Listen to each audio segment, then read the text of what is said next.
You're listening to Let Me Tell You Why You're Wrong, all on Georgia Radio Network.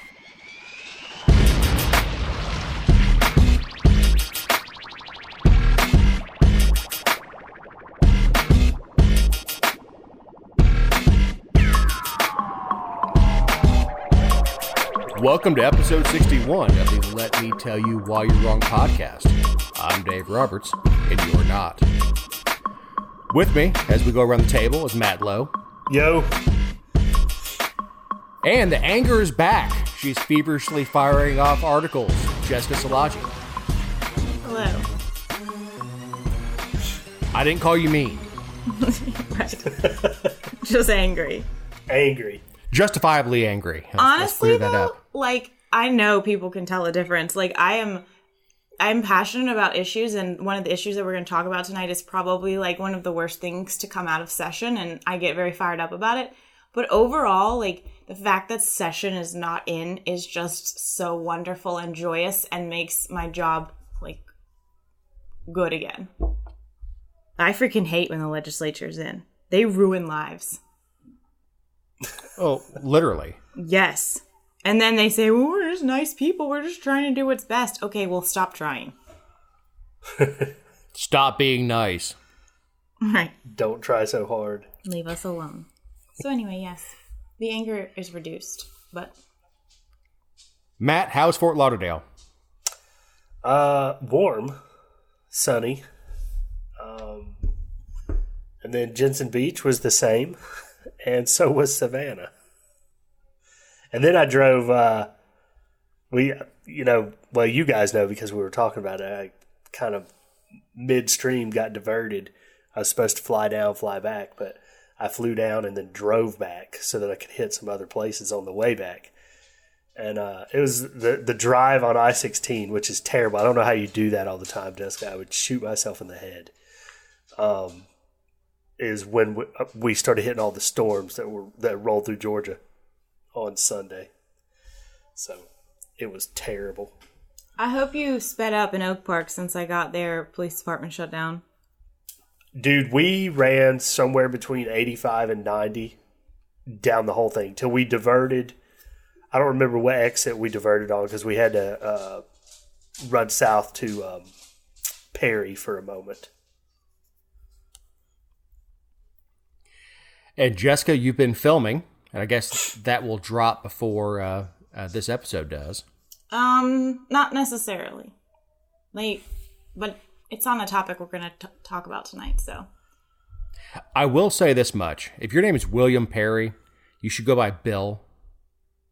If you're not 8 feet tall and, 600 pounds. You're too young to remember, but there was the William the Refrigerator Perry. I was about to say, I'm lost here. Why? Yeah, because the guy's name was William the Refrigerator Perry. And he played defensive tackle for the Bears during their run in the 80s where they won the Super Bowls and stuff. So anytime I see his name, I expect to see a big, tall dude with a gap in his teeth. I'll let him know. Yeah, he really cares about the dipshit Paulding County. Right? This dumbass that I do a podcast with. He said. He said this. Well, let me tell you what he said. Well, getting into it. They said this law would fix blighted neighborhoods. Instead, it's being used to steal people's homes.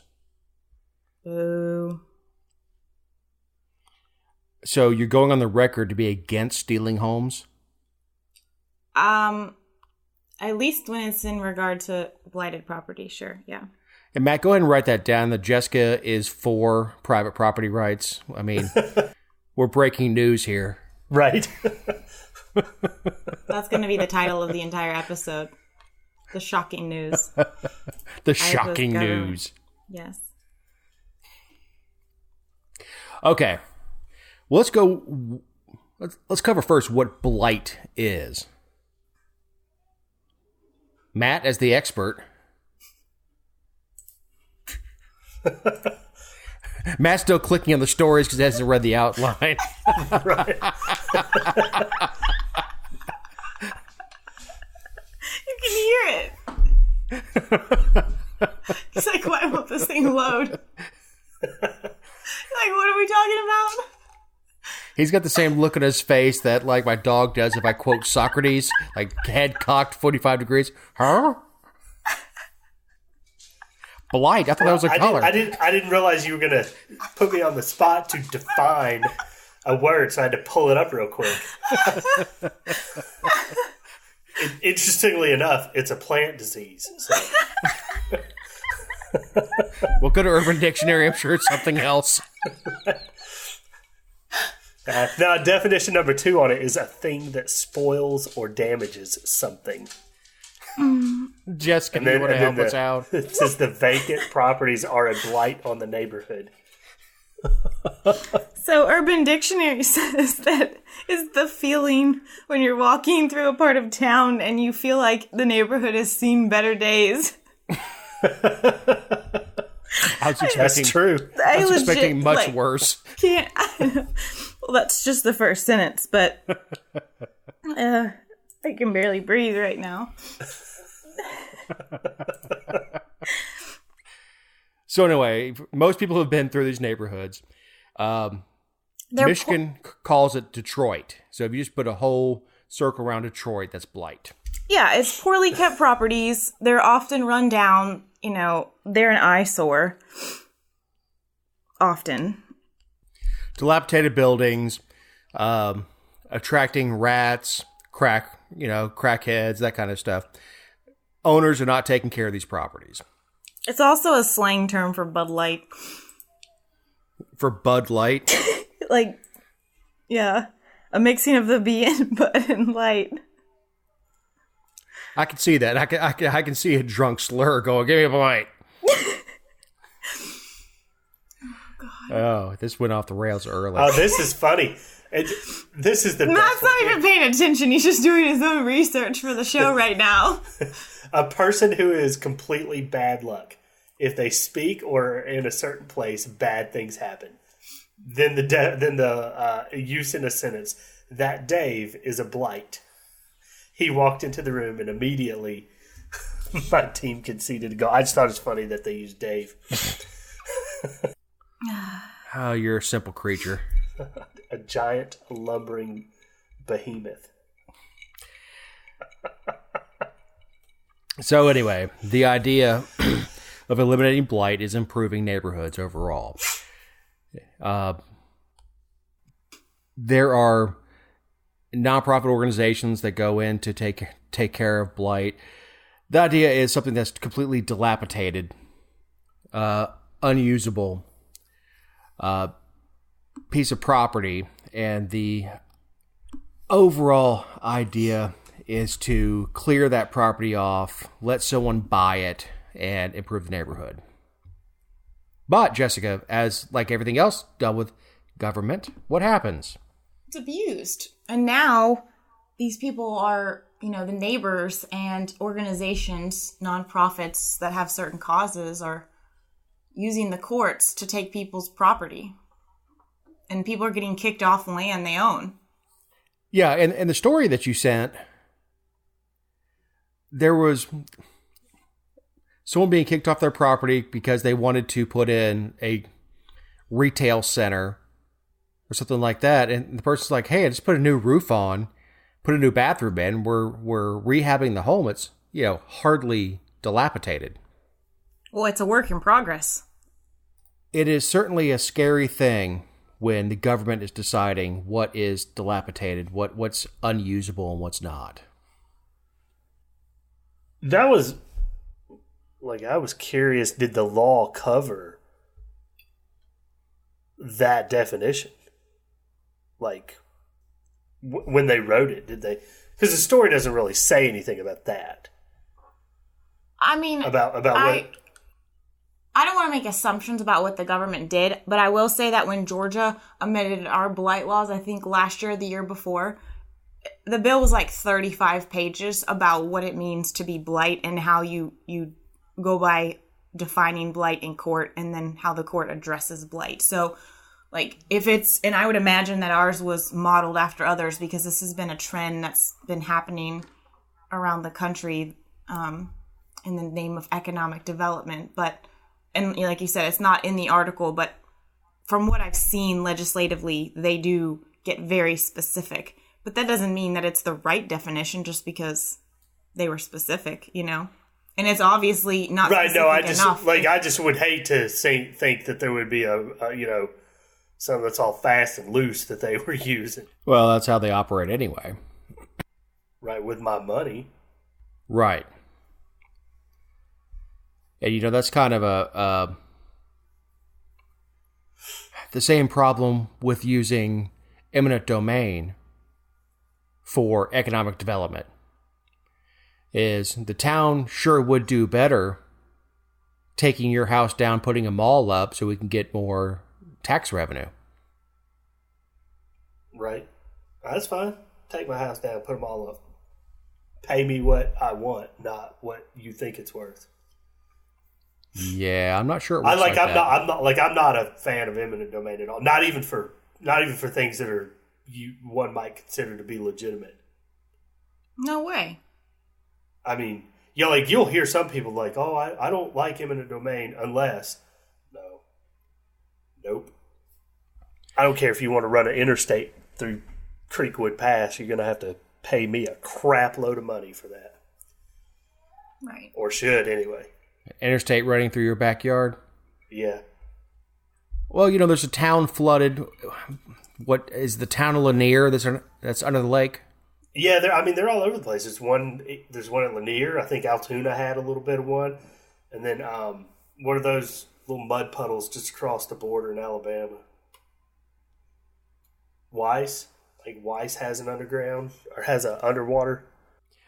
Well, yeah, we're kind of getting off topic with that. But regardless of if you want to get into the weeds with that, but that's an actual legitimate use.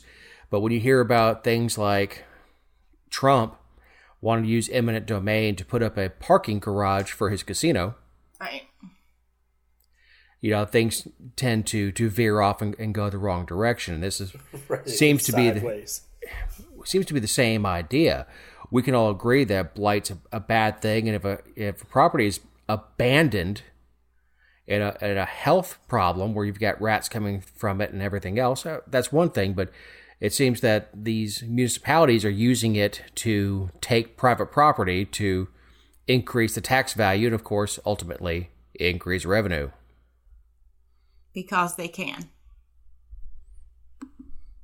Moving to Georgia specifically, the GHSA votes to keep homeschools out.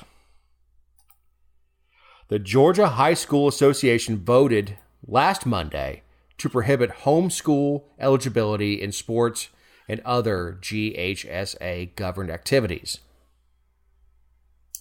They govern everything from football and baseball to single person shows, and I'm sure debate and things like that. So this is a wide brush they're using to keep homeschool kids out. Right. And the organization is a nonprofit, and it's voluntary by the schools, but it's almost every school participates. All the public schools participate just about. And so when there's no other organization that's overseeing these activities, you're basically boxing students out because by the public schools opting in, they're opting into their rules and keeping the students out. So the system as a whole is broken. So I don't think that we should let our listeners think that we're talking about this from the standpoint that our views are that this nonprofit organization should be mandated to do something. The problem is how the system is set up as a whole and how it's impacting homeschool students and the power that this nonprofit has over publicly funded sports. At least that's my perspective. So I've got a kid that's homeschooled, and at one point we homeschooled all of our children. And I remember that, like some of the extracurricular activities like football, baseball, cheer, banned even, those were still available to us because, we lived in the county and we lived, as long as they participated at the schools that we were districted for. And I guess now this association has decided that they wouldn't. And man, homeschoolers they're a special breed of people, man. They've got whole groups now, and Facebook has made it a lot easier, where they've got their own athletic associations, and they run one of the groups that we were a part of for a while. There was like 1,000 families in it, and they were all across West Georgia and over in Alabama, and they traveled and played football and baseball and soccer and everything else. Like I'm saying that, they find, what I'm saying is homeschoolers tend to find a way anyway, because they don't necessarily want to be involved with the public school system at all. But I think this is crap, and that if you're going to do that, then those families that have to submit those letters every single year, declaring that they're going to put that they're going to be educating their children this way and whatnot, they should automatically be alleviated of their tax burden that goes to the public school system. And I mean that on a state and local level. And federal, for that matter. Right. Here's the thing. Homeschool kids put no wear and tear on the school. They don't add to the traffic going to the school. They don't occupy seats on the bus. They don't add to the student-to-teacher ratio. So you would think school systems would love homeschooled kids. Right, they're net positive. Here's the problem. If you recall the snowstorm we had a few years ago, the real snowstorm that we had, the ice storm, where they kept students in too long and they ended up getting stuck on buses. Why was that? It was because the schools needed a quote-unquote school day so they can get their federal funds and state funds. So these school systems get money based on attendance and attendance for days. So homeschool kids don't get them their federal and state dollars. And to them, that makes a difference. To us, it doesn't make a difference. When they say, well, we got federal funds for that, that's my money. We got state funds to help, that's my money. And we got some county funds, that's my money too. Right. But to the school district, they somehow think that federal funds come from the Easter Bunny. Right. There's a disconnect though with a lot of people when it comes to that, and even the idea of government. Like, I always find it very comical to listen to cops and firefighters gripe about government workers. Right. And it's the same logical disconnect that's happening there with the federal funds, and where they get pulled out of the Easter Bunny hat. Right. Well, these meetings I sit in where I have the county commissioners tell us, like, well, we're only chipping in this much and the federal government's chipping in this much. I'm like, it's still my money, jackass. Right. Yours too, moron. So it's, again, we're getting off topic with that part of it, but ethically, it's wrong. Now, the only argument I see for the athletics is if you've got they just need to police their policies well and make sure that kids are up to standard. What you don't want is you've got a very, very talented, athletically talented child that's not too bright, sort of like I was. And they take him out of school because he can't pass the classes and put him in homeschool so they can keep getting A's, and so he can continue to participate in the athletics. Of course, my answer to that is they don't fail anybody anymore. Well, I was going to say, too, is that really the biggest concern that we have? I mean... Not we. That specific organization that only governs athletics. Right. No, I just... No, go ahead. I'm sorry. No, it's such a offensive, like, it really is. The attitude towards homeschoolers as a whole, like, they already set higher standards for them in every regard, like for the ACT and SAT and other tests and things like that. Like, I visited a homeschool co-op, I think a week and a half ago, and it's 30 families with 78 kids that meet once a week to do elective classes like constitutional literacy, music, science, things like that. And at home they teach the basics or whatever. And they were talking about how you go to a grocery store and someone's talking to your kid in the checkout line, and they're like, I'm homeschooled, and all of a sudden the person feels like they need to ask the kid like questions about what they're learning to test them. You don't see people doing that in public school. You don't see them doing that with private school children. Like, there's a standard by society that homeschool children have to be like of a more rigorous standard and I guess be taught like above their intellectual ability as it is. And I just think it's ridiculous that, you know, we're making these types of rules as organizations and as a state simply so that we can protect public schools. It's gross. Well, and here's the thing: is that is the origin. The origin. The origin. Where's he going with this? of Dave can't word today. Yeah, I'm mad at numbers. There are too many of them. The origins of public schools is just the community coming together and hiring a teacher. It's 10 families that have kids coming together, building a schoolhouse, and paying a teacher to teach their kids. Right. It is. And somewhere the government went, hey, we should be involved in that. Right. It is. And those dumbasses said, sure. Everybody's got this idea that, well, here's the thing. Statists think that homeschooling is indoctrination. Right. That's the upside down thing is homeschool folks understand that you cannot hand your kids to the state 5 days a week, 7 hours a day, and not get statists back. Dude, my favorite with us anyway is, well, actually there's two.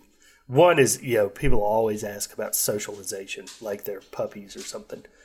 But they get enough of that at home. There's like 40 of you. Right? We just have dinner. Right.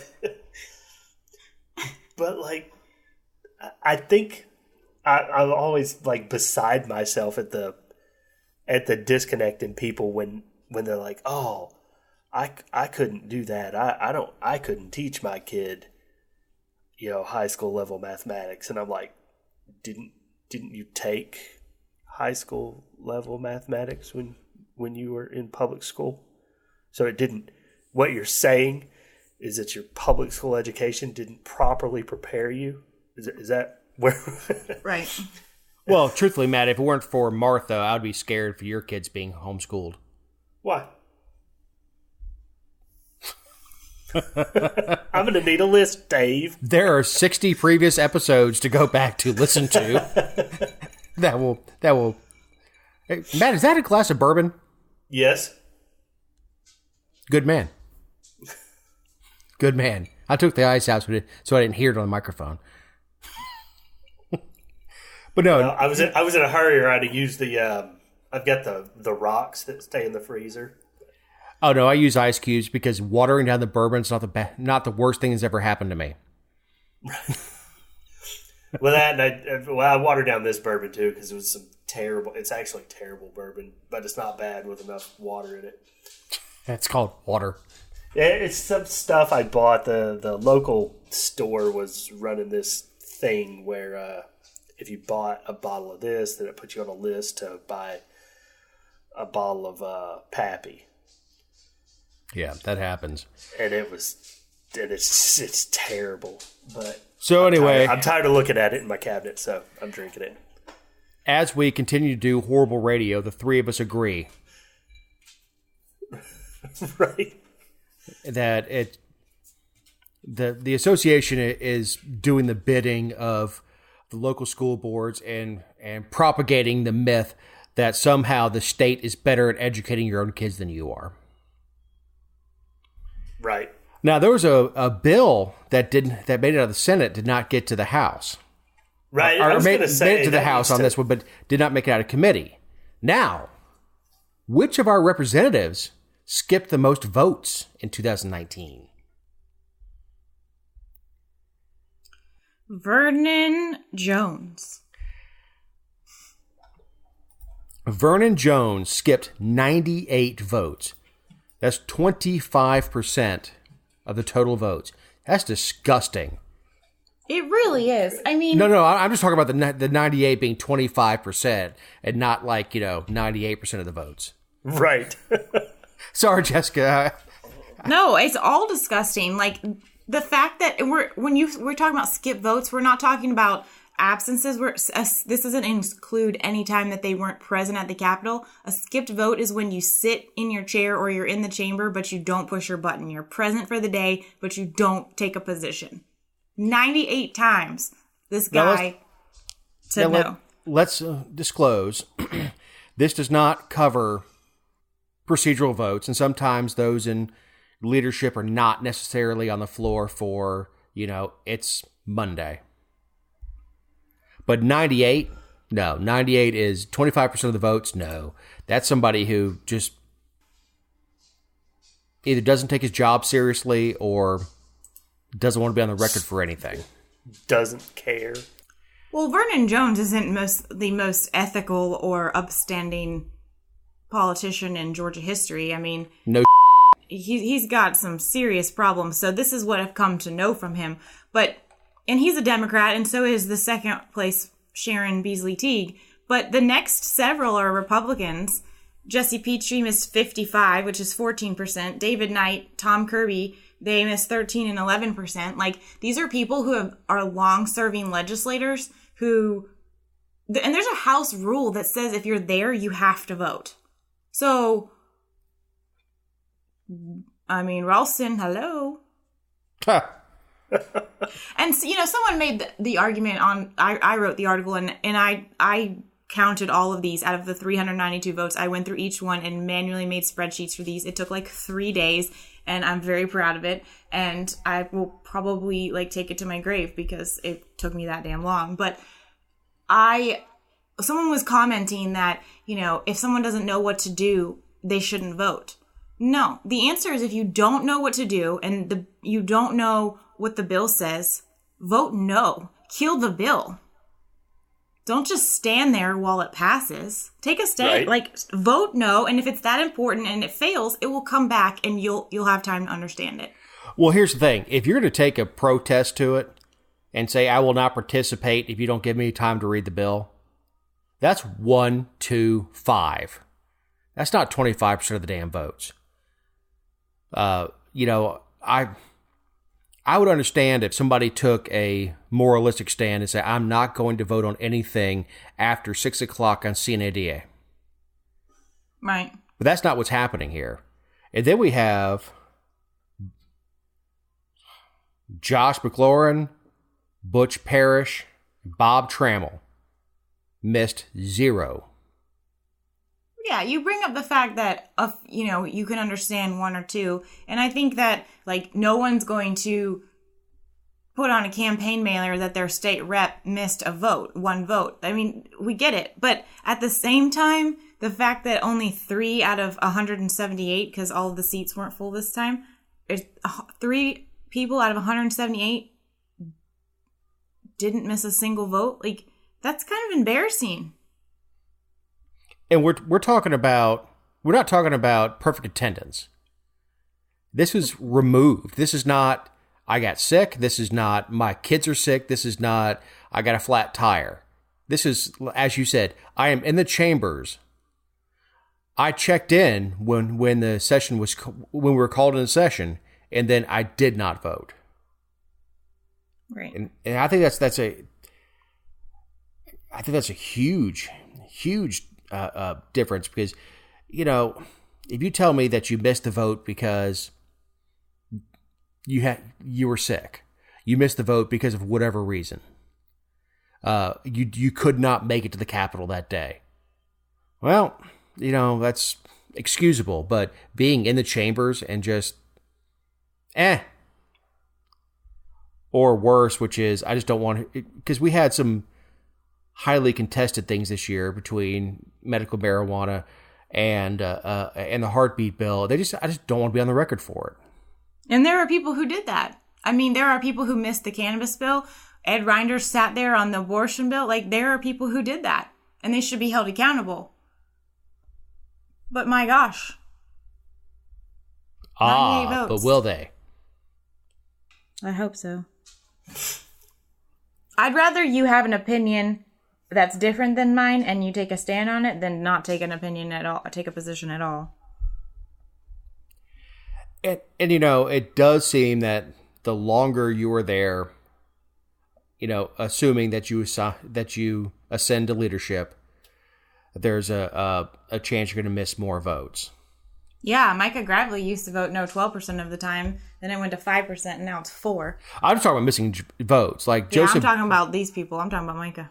Joseph Gullett, my guy, missed 1. Right. It's his first session. He did a good job. Yeah, absolutely. And he showed up. He showed up. Hey, 90% Seriously, of success. Though, I mean, yeah, that's a huge... It shouldn't be, oh, thank you for casting votes, but it's a big deal. The Gravely, who you mentioned, missed 10. Now, Gravely is in leadership, and I don't know what those 10 votes were. I can tell you. Oh, I'm sure you can.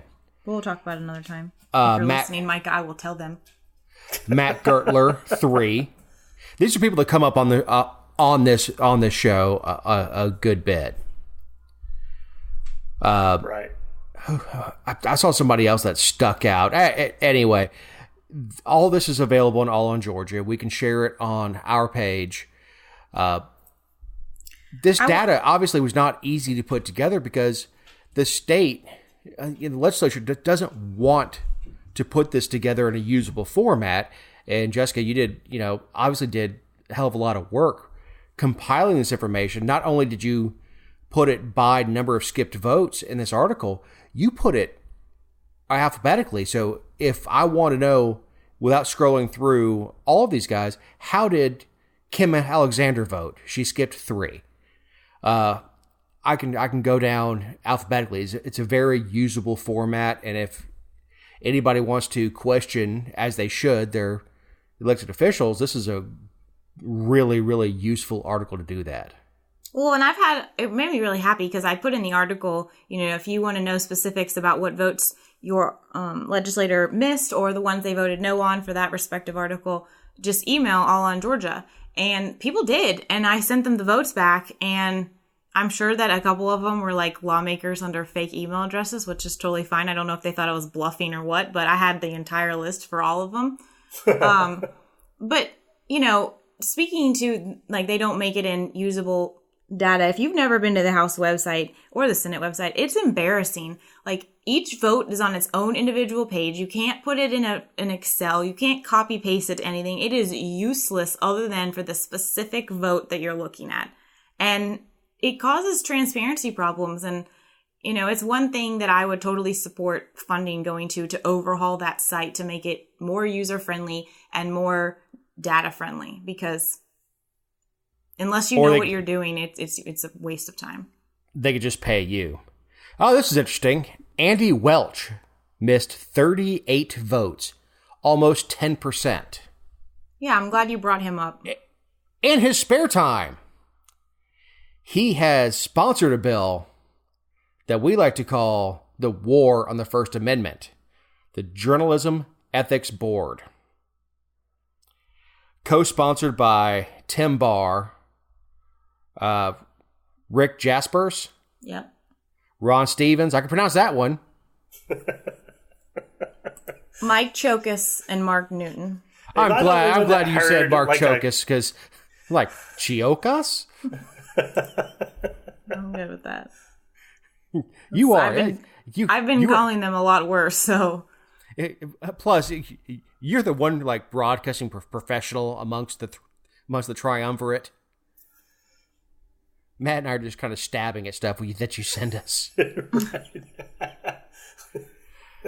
So, this measure would create a 9-member journalism ethics board. Yeah. Who would be on it? Funny you ask. It is... The ironic part is that they want to put some members of the media on it, but I don't know any ethical media person who's going to be on a government-backed ethics board for media. Right. They'd be charged with accrediting the journalists and organizations. One of the things was... Holy crap, a government accredited... Yeah, like, who has ever said, you know what, I think I would be more objective if I had a government stamp of approval. Like, no one ever. And there's so many things wrong with the bill. It's asinine. And I don't even know what kind of brain you have to come up with this type of idea. But let's say for All on Georgia, like, I could be accredited, but if All on Georgia wanted to be accredited, every single person in the organization would have to also be accredited. And if one person lost it, they'd either have to be fired or the organization would lose their accreditation. Like, and the argument is that aspect is voluntary, quote, for now, and it's supposed to reduce bias and cut back on fake news. But it's literally the only industry in America that is protected by the Constitution. Like, literally the only one for a reason. And the worst part about it is that they want to make it so that any journalist or person in the media who has an interview with anybody, be it an elected official or someone else, that person who is interviewed can demand that any audio, video, photos, or other documents that are collected during an interview be turned over to the person who was interviewed at no cost within a few days, set by the state law, or they face penalties every single day and can be sued. Sounds like they're in the gun business. Yeah, like... Right. Constitutionally protected industry. I mean, tell me the big, please say that, Cox Media and all of them, that they're... Everyone is against it. The Georgia First Amendment Foundation is against it. He dropped it on day 40 at 3 o'clock in the afternoon, and then at, I think, 8 or 9 o'clock went to the well and said he's resigning, but he has these 5 jackasses who are co-sponsors, so the bill is going to carry on into next session and be live, even though he's resigning. He's going home because he wants to deal with his family, but Andy Welch is a lawyer, and this is the kind of crap he comes up with. And the argument that just because it's voluntary is supposed to make anyone feel better, the part about compelling journalists to turn over their intellectual property and the things that they collect in their investigations is not voluntary. Right.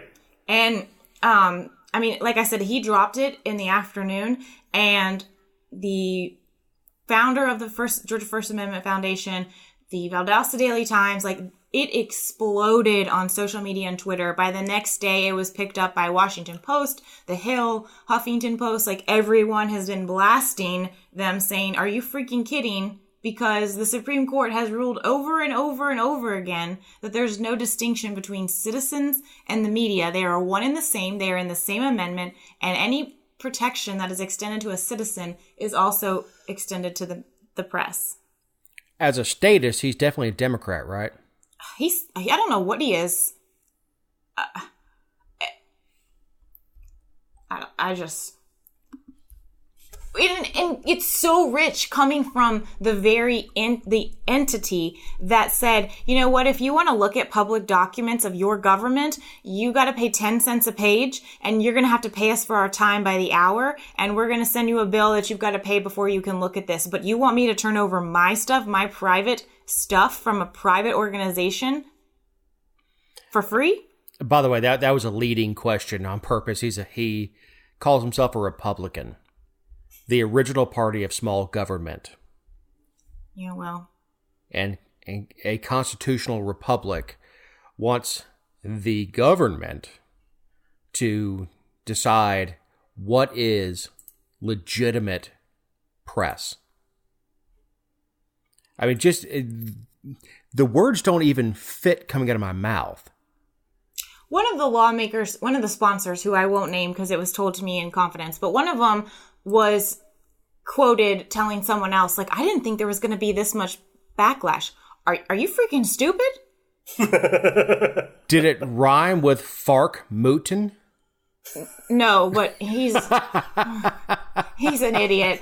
But I mean, I have zero respect for any of these guys, and it doesn't matter what they do. They could support everything else that I support. This is like, I mean, I take it personally because this is my job it's like an attack on the industry that I work in. But there is zero respect that I have for these. They have no understanding of the proper role of government. They have no understanding of the government. And, you know, all this backlash came, and now they're suddenly backtracking. Like Tim Barr was quoted saying a couple days ago, well, this is actually for the little guy, like the bloggers and the internet people who just want a little extra boost and want that stamp of approval to be legitimate.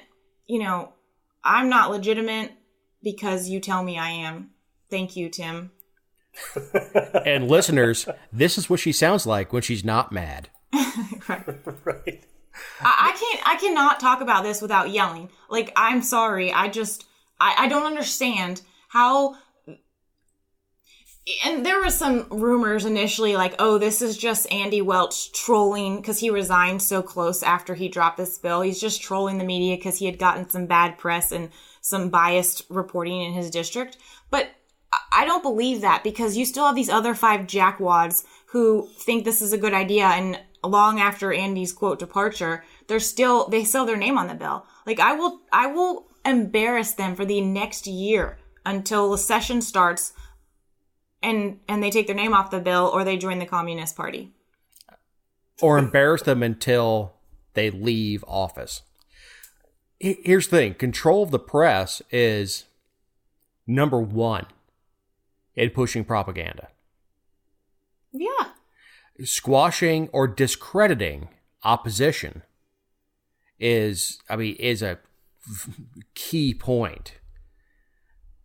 You know, I don't like the term fake news. I didn't like it when Trump uses it. I just don't like the term fake news. I think it's overly simplistic anyway.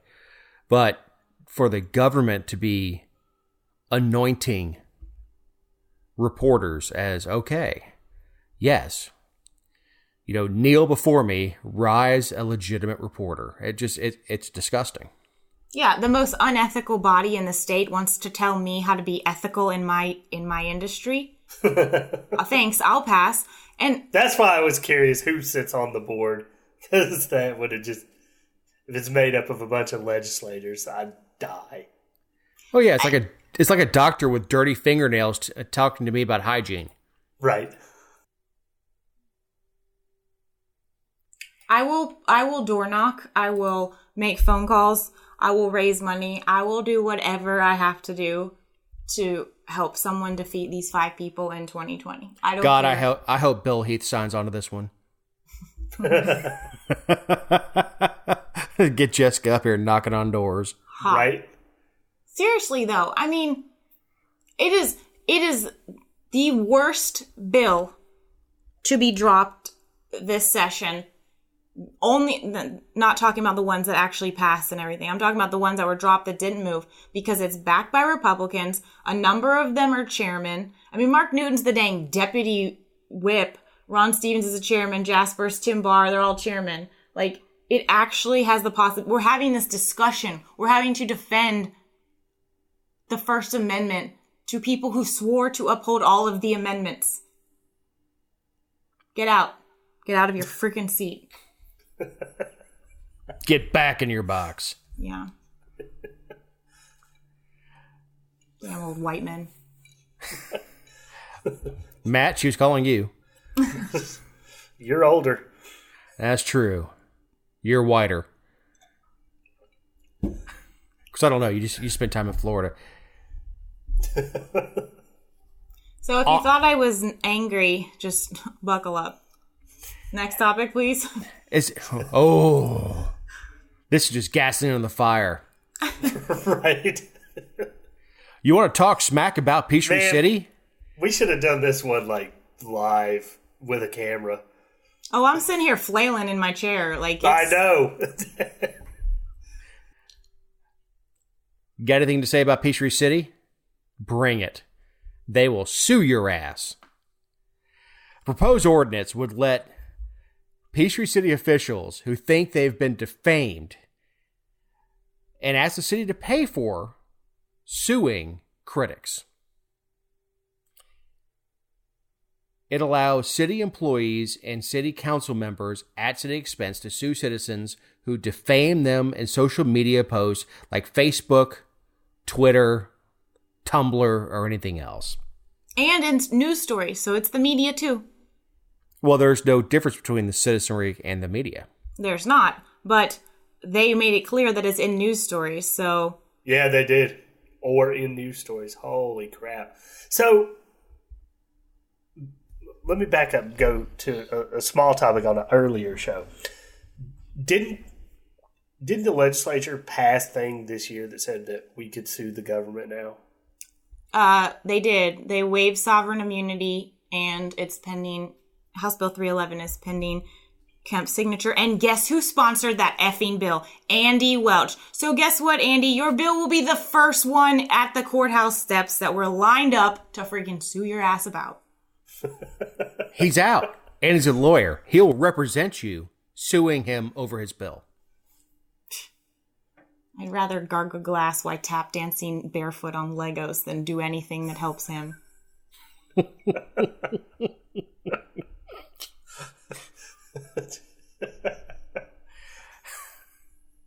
Back on Peachtree City. Now listen. Hold on. You said that this wasn't included, and it's important. You said that the ordinance allows them to sue at the city's expense. Not only will the city attorney represent the employees or the council members, if the city attorney represents them in a defamation case, the city attorney gets paid 20% more than their regular retainer per the ordinance. So we're upcharging because of lawsuits against the citizens, because apparently that's more work, being unconstitutional and all. All right, Eric, get your button ready. F*** you, Peachtree City. You're all scumbags. And the city council member who was a officer in the Army, you can either vote for this or resign your commission and hand back your retirement, because you cannot both support and defend the Constitution and support measures like this. You are either a traitor to your office as an officer, or you support something like this. And if you sign off on this, if you vote for this, you are a piece of personally. And that's in a professional opinion, and we would love to be your first lawsuit. Right? Yes. My name is David Roberts. You come and get me in Paulding County. Go ahead and pull me in front of one of these judges in Paulding County, because you have to sue me where I am. Bring it. Maybe they'll retain Chris Severe. And you know what? I will string it along and make sure that city attorney bills you for the maximum number of hours before I beat you, as to bankrupt the city of Peachtree City for electing your dumb asses for bringing this up. And then, when it's done, we'll come back and countersue you with a civil suit for the problems, for pain and suffering. And I will take one of those little golf carts you drive around and shove it up your ass. The fact that anyone could actually think this is a legitimate piece of legislation or ordinance to put before a governing body is disgusting. I think it's hilarious that these people and their city attorney who helped draft the ordinance and the city manager who defended it to the media who questioned them about it, I think it's hilarious that in a city of 35,000 people, somehow the ordinance that they pass is going to supersede Supreme Court rulings, the Constitution, the state statute in Georgia, which protects people from having to go through chilling judicial processes to defend their free speech and their right to seek redress against the government. Like, there's so many layers of precedent, legal precedent. The city attorney should be disbarred for even allowing this to be drafted under his name. And understand how Peachtree City came to be. Is they were tired of Fayette County politics, and they went to Malier's Barbecue in Fayetteville and came up with this master plan of this community that they were going to build this utopia. And this is where it is today. And this all stems from an ethics violation that was alleged against some city council people. And I guess it all started on Facebook, of course, like all good, coups against the government. But that's where it's coming from. And to get on my soapbox a little bit here, this is why transparent government is so important. Because if you're transparent and you're accountable and you're accessible, then you're already putting everything you're doing out there for everyone to see. And so there's less room for criticism. And then on top of that, the elected officials are very confident in what they're doing because they know that everyone can already see it and that it's out there for the public to digest.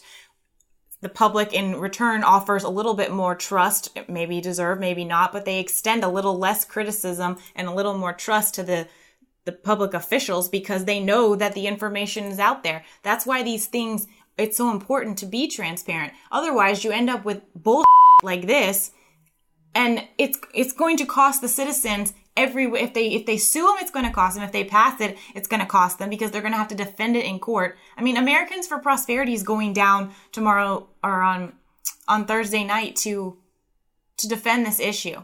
Like, people from all over are coming out against Peachtree City. Just be known for the National Weather Service and your golf course and be done with it and leave the rest of us alone. We've got the Constitution from here. You obviously can't handle it. You fucking idiots. Obviously not. And here's the thing.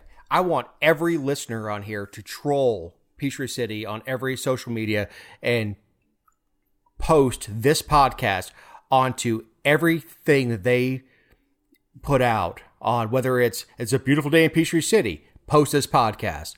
And if I can figure out how to cut out just this segment on Peachtree City, tag that over and over and over and over again. Hammer them with it.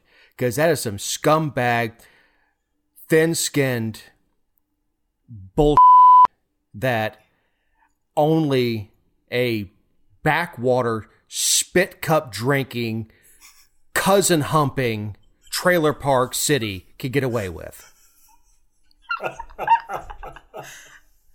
Well, you know what's hilarious too is that they would be the first city to do this.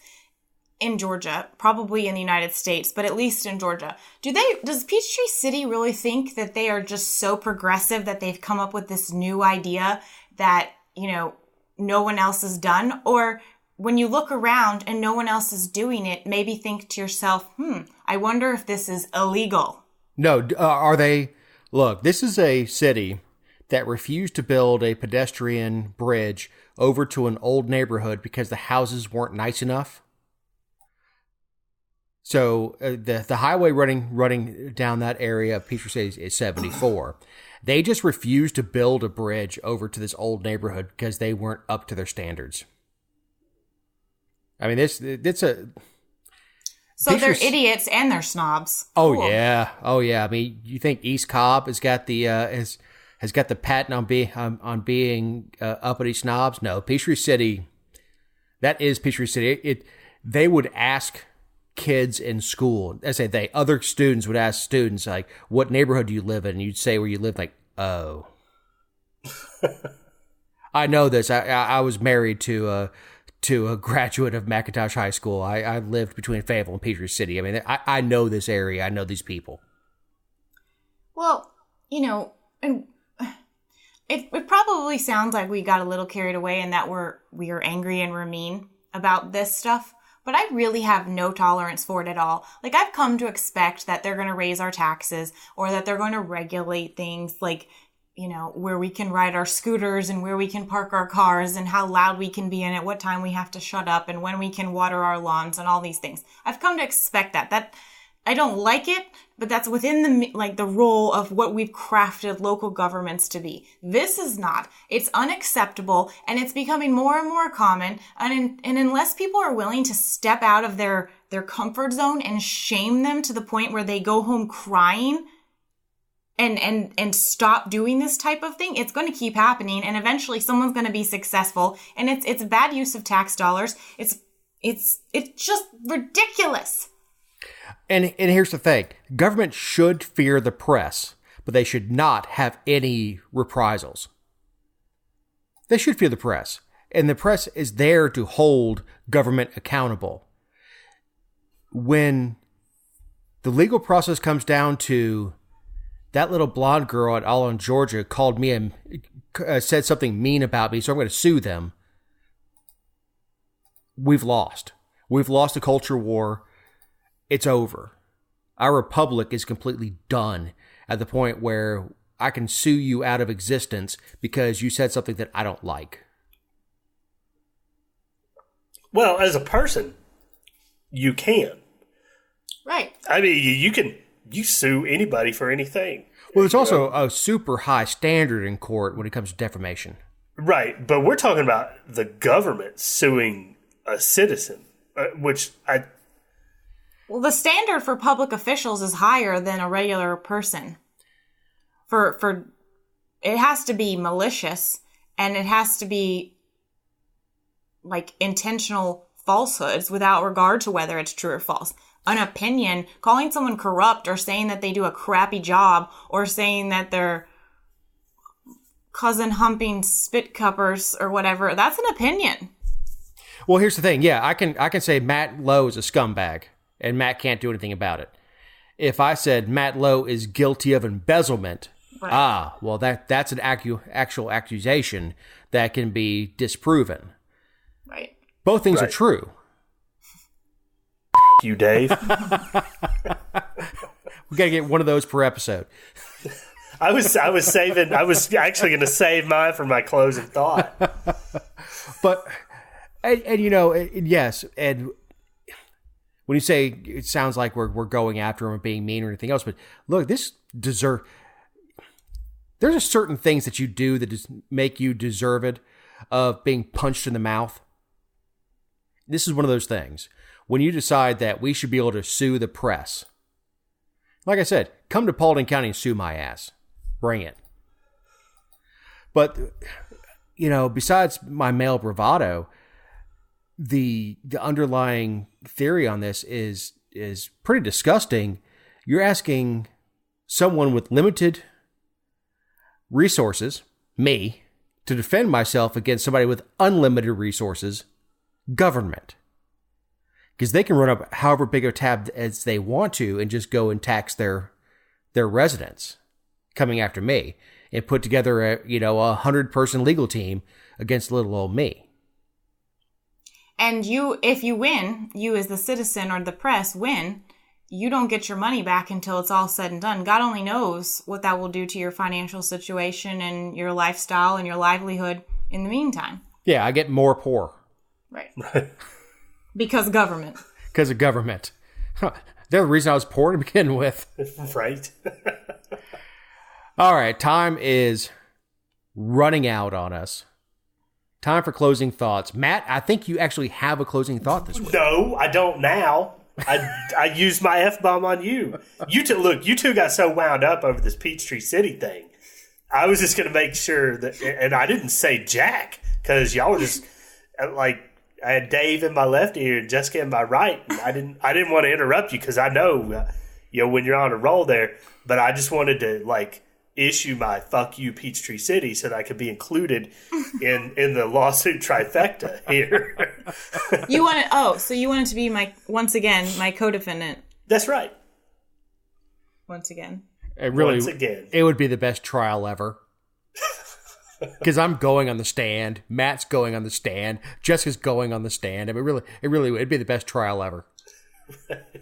And if I'm lucky, I'll be leaving in cuffs. Right? If it goes how I plan it to go.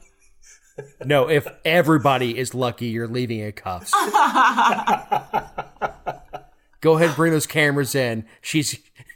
Oh, you know how I got the Oak Park Police Department shut down? Well, everyone's talking about how they want to buy the cars in the surplus. And I'm like, whoa. If anyone's getting a police car, it's me. Like, relax, okay? Like, I'm first in line here, okay? Okay, if you don't put spinners on that son of a bitch and drop it, Right. Here comes Jessica rolling through town. Whoop, whoop. Right. Jess, your closing thoughts? So just on a, like, what's been signed into law note, the medical cannabis, low THC, in-state cultivation, whatever you want to call it, was signed by Governor Kemp last week. And so it's now law. And, you know, we all knew that it was very specific. And I think we talked about that. We were excited that it was going to be available for the people who are on the registry and who need it. But I did the math today after it was signed in last week, and 8,500 people divided by 10.5 million people. The bill is going to serve 0.08% of the Georgia population. Like, when you look at it from a number standpoint, that's just so embarrassing.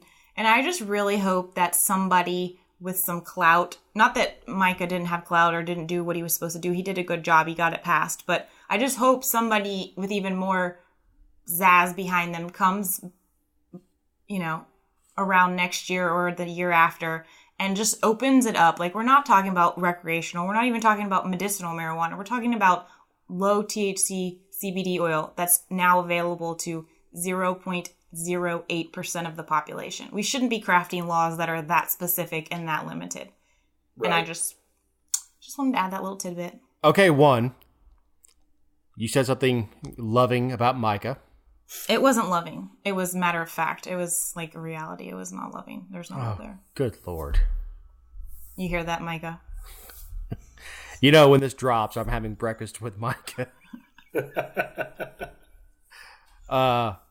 Did you even look at the closing thoughts area where I typed in what I was going to talk about? No, I'm sorry. Scroll down. Oops. It says Dave - medical pot. My B. I'll let you drive my cop car to make up for it. To our trial in Peachtree City. Right. No. They have to sue us where we are. Oh, so they'll have to come to Paulden and to... Yes, they have to come and stand before... Bullock.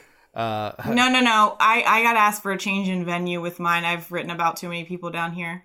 Yeah, just stand before... I'm going to go for Macon Judicial Circuit. You stand before Judge Lyles or Judge Bucci and then try to sue us. Yeah, I don't think it's going to go well for him. Hey, for them. It could be Beavers. He's my cousin. Well, yeah, then we're screwed. Anyway, so the Faith and Freedom Group folks sent out emails telling their followers to contact the governor to veto the bill that was signed last week. And I suggested that they drop the freedom from their name. I can't imagine the stuff they said that you could overdose. Number one, you can overdose on low THC oil. That parents with kids who are having seizures don't know how to administer it, and they just keep giving them more and more low THC oil. And that these kids are overdosing, and that doctors in the ER don't know how to handle kids who have had low THC oil when they have seizures come in. You know, the person out here who's with Faith and Freedom, look, she believes everything she says. She's wrong, but she believes everything she says. Oh, good God, man. Drop it. It is not a fast track to recreational. It doesn't even resemble recreational at all. It's oil. It's oil. It is like saying Novocaine. Really? You're going to allow dentists to use Novocaine? That's a fast track to legalizing cocaine. It is that absurd. You know, and Jessica, you put an article out last week, or one of your comments on one of them was, can we stop calling it medical marijuana? And I want to go the other way. That. I want to call everything what it is. I want to call Darvocet medical opium. I want to call penicillin medical mold. Medical mold. Jeez. So anyway, good job, Micah. Thank you, Governor Kemp. That's a very long closing thought for saying that we got the best bill that we could have gotten out of the Senate because of Duncan. Unfortunately, that's the best we could get out. And now it's time to possibly move forward with expanding some of the diagnoses and help more Georgians that could use it. Now make it equitable under the law. Right. You go too far, madam. Unless you guys have anything else. No. These have been our thoughts. Oh, Matt, you were on it tonight. Not necessarily those of All on Georgia. Matt's like, and also some of them are not mine either, so best of luck in court. Matt's like, don't sue me. I got 7 kids, man. If you enjoyed the show, which I can't imagine that you did, please like us on social media platforms and the platform you're listening to us on right now. Give us 5 stars all the way to the right. I'm Dave Roberts. For Matt Lowe and Jessica Szilagyi, have a great week. Later.